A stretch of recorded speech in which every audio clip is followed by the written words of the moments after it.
They say if you do your job perfectly, no one notices. I suppose that's why, after 15 years of keeping the heart of St. James Medical Center beating without a skipped rhythm, I was being escorted out the front door like some underperforming intern.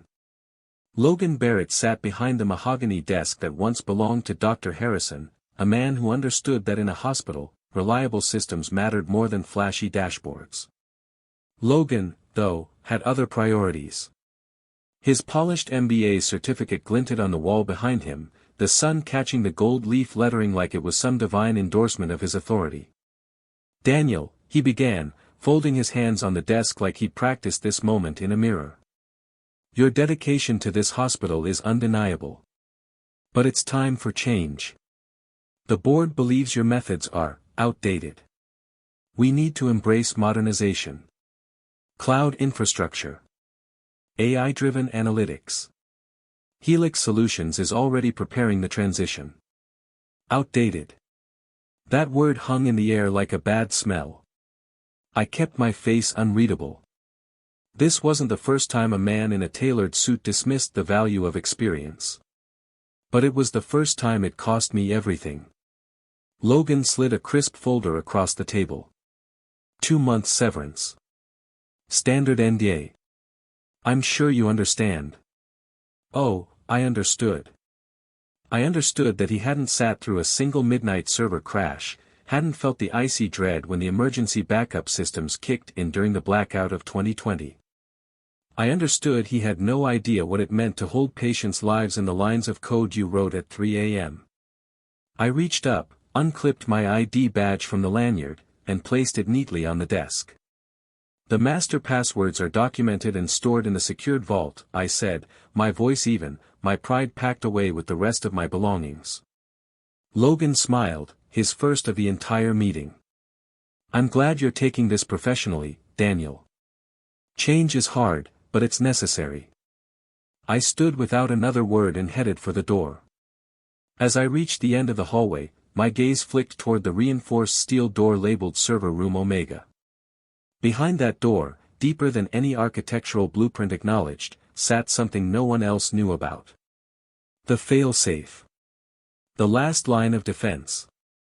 I called it the black box, a custom system I built off the grid, beyond corporate oversight, beyond flashy consultants and buzzwords. If, or when, everything else failed, the black box would hold the line. And now, as Logan and his army of consultants lined up to dismantle my life's work, it sat there in silence, waiting. I kept walking. The familiar faces blurred past me, the nurses who'd slipped me coffee during late-night patches, the doctors who once trusted me more than the software vendors.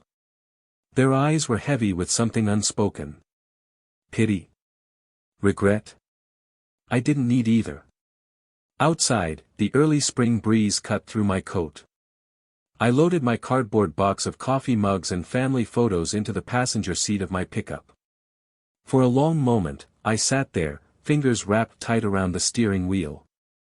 15 years. Not a single system failure on my watch.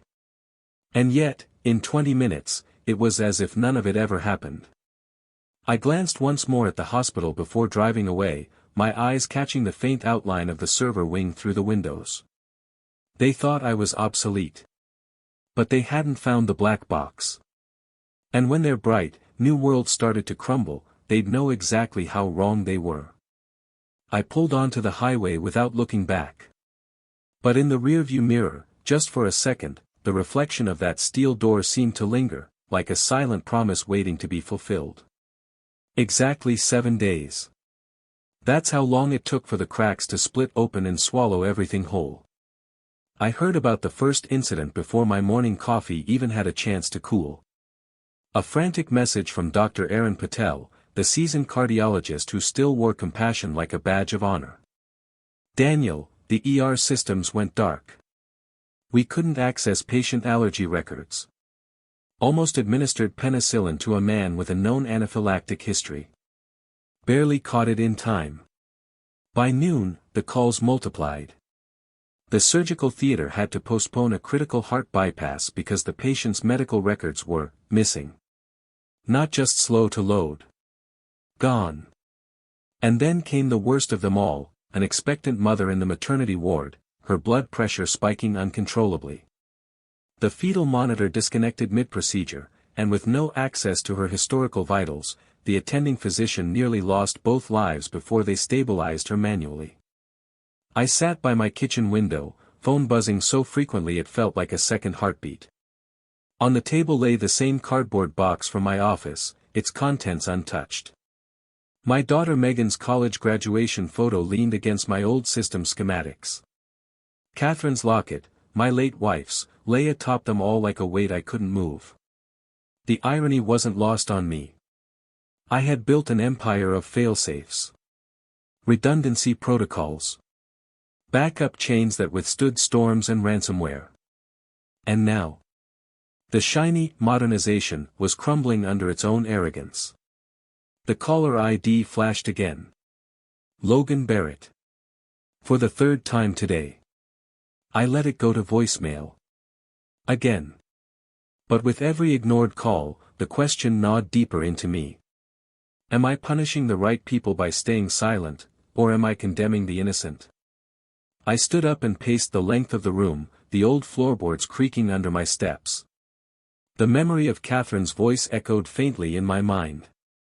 You keep people alive, Daniel. Even if they never know it. And that's what cut the deepest. These weren't just failures of a system. These were lives on the brink, heart-stopping not because medicine failed, but because the arrogance of a few men made a gamble they couldn't back up. By the afternoon, the news spread beyond the hospital walls. System outages plague St. James Medical Center, patient care at risk, read the ticker on the local news channel. I turned the TV off. I didn't need a commentator to tell me what I already knew. And then, as if the universe wasn't done twisting the knife, another call came. This time it wasn't Logan. It was Travis Quinn. The so-called lead transformation consultant. Barely 30, cocky enough to make a mirror jealous, and now thoroughly out of his depth. His message played over the speaker, his voice tight with panic. Mr. Whitmore, Daniel, look, I know we didn't start off great. But we're in real trouble here. Helix's framework isn't integrating with the legacy pharmacy systems. The bridge code your team wrote years ago. No one knows how it works. We're flying blind. Flying blind. That's exactly what happens when you rip out a beating heart and try to replace it with a circuit board you don't understand. I sat back down, fingers steepled under my chin. Outside, clouds gathered heavy over Cedar Rapids, like even the weather was holding its breath. Logan called again. This time, no voicemail. Just a silent, persistent ring. And still, I did nothing. Because here's the truth no one likes to admit, sometimes, people have to suffer the consequences of their choices before they can understand the value of what they threw away. But that didn't make it any easier. I stared at Catherine's locket. My hand hovered over it, hesitant. When I finally picked it up, the familiar weight settled into my palm like a judgment. My wife would have told me that saving lives was never about pride or principles. It was about doing the right thing, even when it hurt. And that's when I realized, I wasn't wrestling with whether Logan deserved this. I was wrestling with whether I could live with myself if another life was lost while I sat in this kitchen, nursing old grudges. The phone buzzed again. This time, I didn't look away. But I didn't pick it up either. Not yet. Instead, I stood up, grabbed my coat, and walked out into the coming storm. There was somewhere I needed to go. Back to St. James. Not to save Logan Barrett's career. But to make sure no more names ended up engraved in stone before their time. The rain had already started by the time I pulled into the St. James parking lot. Sheets of water slammed against the windshield as if the storm itself was trying to wash away the mess inside. But no storm could clean this one. I sat in the truck for a moment, staring at the glow of the hospital's emergency lights flickering against the gray clouds. That was a bad sign. The backup generators weren't supposed to flicker. If even those were failing, the situation was worse than I thought. I hadn't stepped foot inside this place since the day they escorted me out, but my feet found their way as if no time had passed at all. I took the service entrance, swiped my old ID badge against the scanner out of habit, forgotten that it had been deactivated, and almost laughed at myself. The security guard at the door looked up, his face a mixture of surprise and relief. "Mr. Whitmore, we didn't think you'd." "Where's Barrett?" I cut him off. "Conference room 3. Emergency coordination meeting." I headed there without another word, my shoes leaving wet prints down the sterile hallway. I knew every corner, every blind spot in this place. But right now, the hospital felt foreign, like a ship taking on water with no one at the helm. When I pushed open the door to conference room 3, every head turned. And for the first time in years, the room fell completely silent as I stepped inside. Logan Barrett stood by the projector, his face pale, his carefully tailored suit soaked through at the collar. His hands trembled as he set down a glass of water. "Daniel," he started, but his voice cracked. "I didn't sit. Tell me exactly what's happening." He swallowed hard. The systems are down. Not just slow, dead. We were trying to initiate a temporary recovery when a ransomware attack hit. It's locked out all administrative and patient records. Billing, pharmacy, surgical scheduling, everything. I felt the blood drain from my face. This wasn't a normal cyber attack. This was a calculated strike. "How many patients are in critical care?" I asked, my voice low. "Over 200. ER's backed up. Cardiology can't access patient telemetry. They're prepping to roll back to manual protocols, paper charts. But it's chaos." I clenched my jaw. This wasn't just about systems anymore. This was about lives. Logan stepped closer, his voice barely audible. "I have to tell you something I should have admitted before." I stared at him. For once, the arrogance was gone.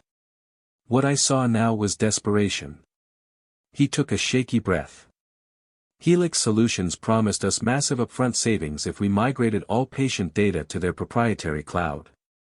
But there were regulatory hurdles. Data compliance issues." My stomach twisted. "So, you found a shortcut." He nodded. "We created a secondary storage environment, completely off the books. We called it, the second black box." My eyes narrowed. "We." He hesitated. "And that's when I knew." "Samantha Clark," he admitted. The words hit harder than I expected. Samantha. My most trusted database administrator. The one who had stayed behind during every late-night migration, who brought me coffee when I was pulling 70-hour weeks. I could hardly believe it. She built the second black box. I asked, my voice colder than the rain outside. "Yes," Logan admitted. "She handled the architecture. It was supposed to be a temporary repository. But we lost track of it. And now, it's the key to everything. If we can't access it." The implication hung in the air. I turned to leave without another word. "Daniel, please." Logan called after me. "If anyone can fix this, it's you." I didn't respond. I was already moving, my mind racing faster than my feet. Samantha. I had to find her. I checked every office, every data terminal. Empty. It wasn't until I reached the old server annex, one of the forgotten corners of the hospital, that I found her. She stood alone in front of an ancient terminal, her eyes glassy, hands trembling over the keyboard. "Samantha," I called softly. She turned, her face pale. And for the first time in all the years I'd known her, she looked defeated. "I knew you'd come," she whispered. "Tell me where it is," I said, stepping closer. A tear slipped down her cheek.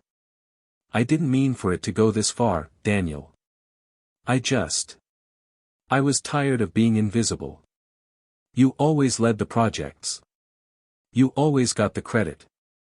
I thought if I helped them with this, they'd finally see me. Promote me. But now. I took a slow breath, forcing my anger down. There wasn't time for it. Do you want to fix this? I asked. Her eyes flickered with something, remorse, maybe. She reached into her pocket and pulled out a small flash drive.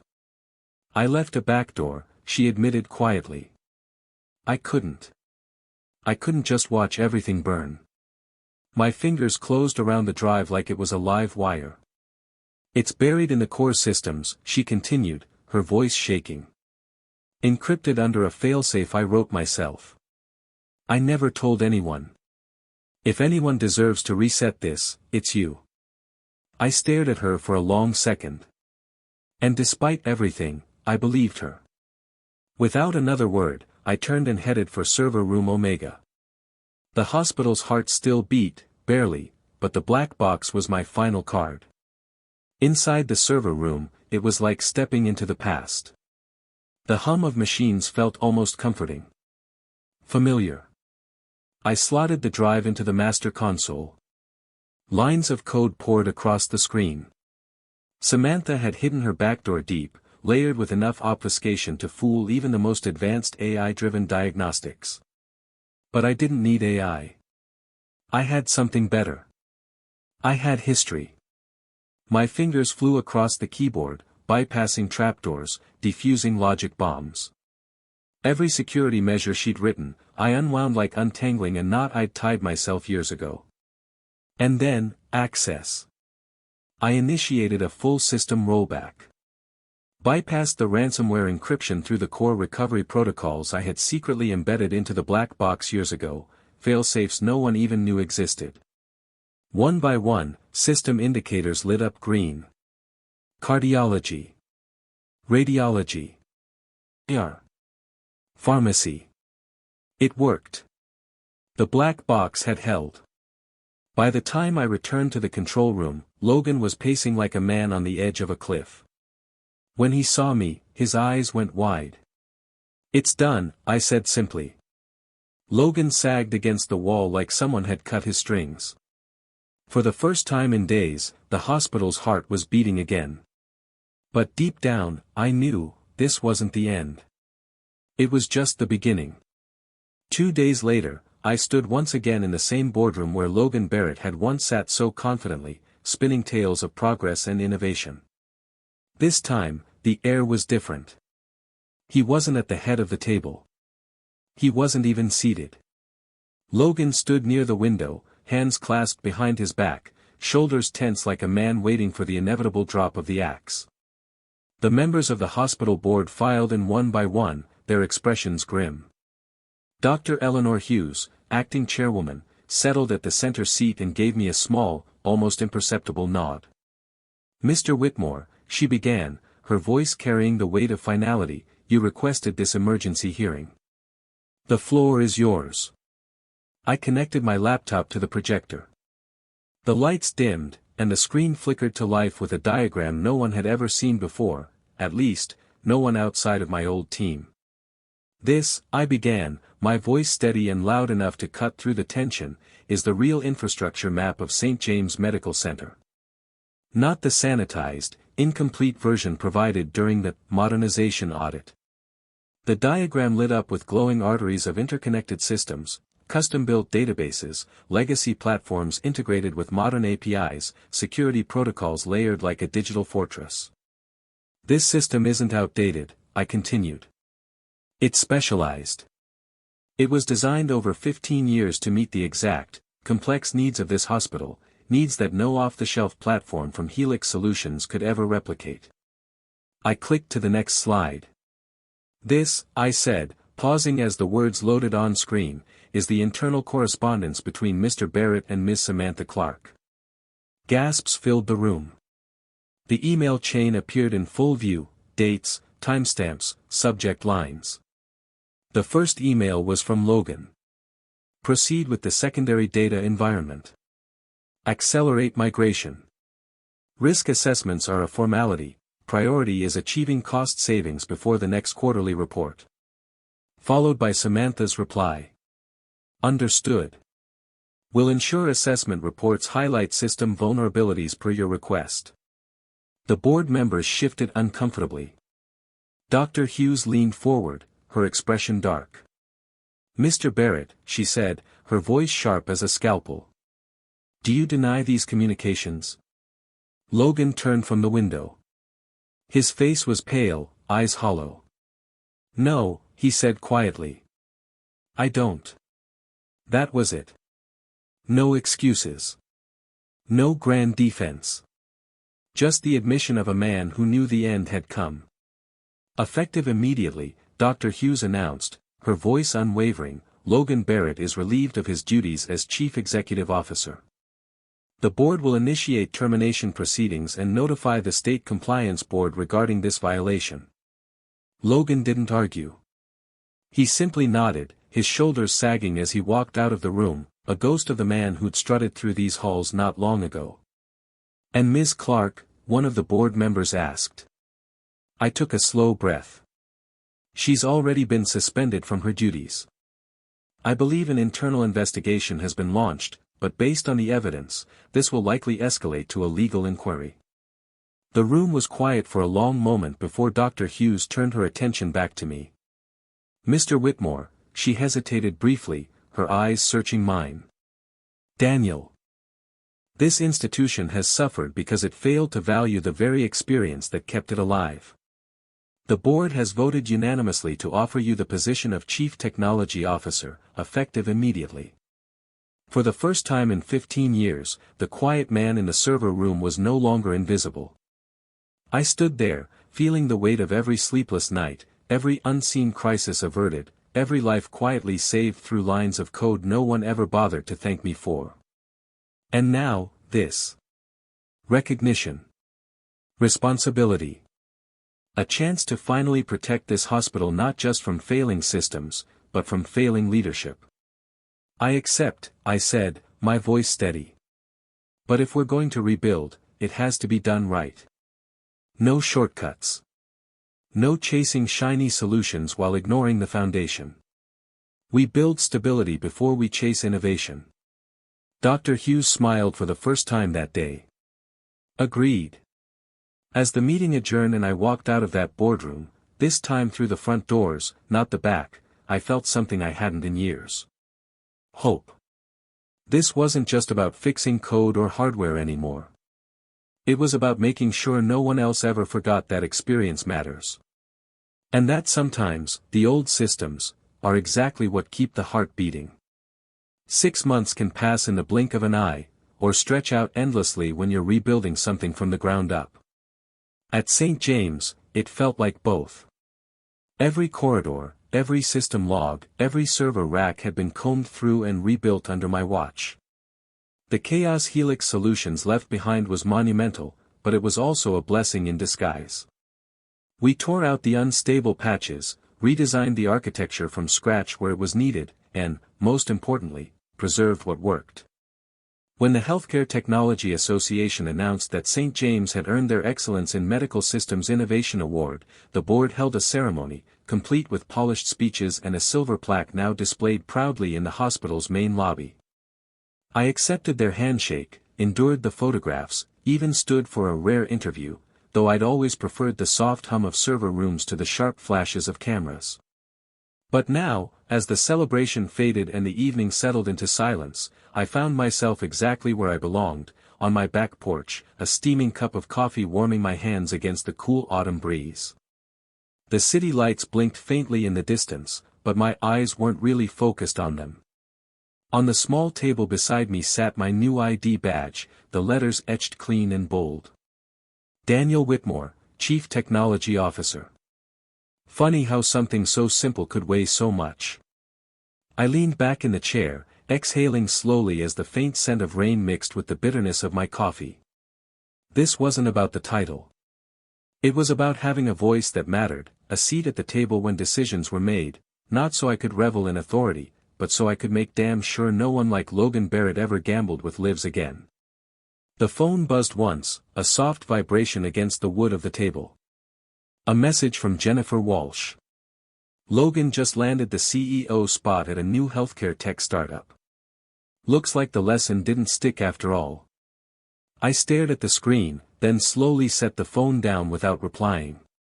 Logan Barrett. Some men wear failure like a scar. Others, treat it like a resume booster. I took a long sip of coffee, the steam curling into the night air. How many more Logans are out there? I wondered. Men in crisp suits, preaching disruption like it's gospel, never once asking if the lives beneath their grand visions can actually withstand the fallout. The horizon stretched out in front of me, dark and quiet. And for the first time in a long while, I let my mind drift toward the question I hadn't dared ask before. What happens the next time? When the next Logan shows up in a different boardroom, pitching the same empty promises to people too eager for shiny new toys and quarterly savings. And if there's no one left like me to stand up and say, enough. The thought settled heavy on my chest, but I didn't shy away from it. Instead, I allowed myself a small, knowing smile. Some storms, after all, are inevitable. But if you build the foundation right, well, some things were made to last. And when the next storm comes, if I'm still standing, they'll know exactly where to find me. Right here. With the lights on. And the systems running.